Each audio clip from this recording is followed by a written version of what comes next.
Present Telugu స్టేట్లలో hot topic Ravan issue. Plus మళ్ళీ ఇంకోటి ఏంటి అంటే పవన్ కళ్యాణ్ గారు వచ్చి స్టేట్మెంట్స్ ఇవ్వడం. ఇవి చూసిన తర్వాత నాకు డైలాగ్ గుర్తుకొచ్చింది. ఓషో చెప్పిండనంటే ఇది ఎంత మంచిగా చెప్పిండనంటే, పొలిటీషియన్స్ ఉన్న రిలీజియస్ లీడర్స్ ఎవరైతే ఉంటారో వాళ్ళిద్దరు కూడా మనల్ని అందరినీ కూడా మ్యానిపులేట్ చేస్తారు, కంట్రోల్ చేయడానికి ట్రై చేస్తారు. వాళ్ళు మనల్ని చాలా ఇన్ఫ్లుయెన్స్ చేస్తారు.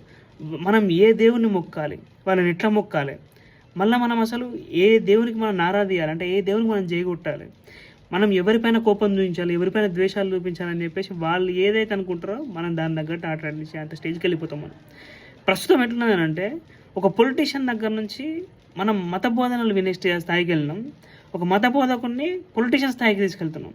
ఓషో చెప్పింది ఏంటో ఇద్దరిని, పొలిటీషియన్ వేరు, రిలీజియస్ లీడర్ వేరు. కానీ ఇప్పుడు మన రిలీజియస్ లీడర్ ఒక్కడే, పొలిటీషియన్ కూడా ఒక్కడే.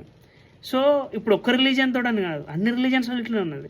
ఇప్పుడు వేరే రిలీజియన్ చూసుకున్నా వాళ్ళ దానిలో కూడా ఒక మత పెద్దని వాళ్ళు పొలిటికల్ లీడర్ చేస్తున్నారు. ఒక పొలిటికల్ లీడర్ దగ్గర నుంచి మతంకి సంబంధించిన ఉపన్యాసాలు విందామని చెప్పేసి కోరుకుంటారు. అంటే ఈ లెవెల్కి మనం దిగజారిపోయాం అన్నట్టు.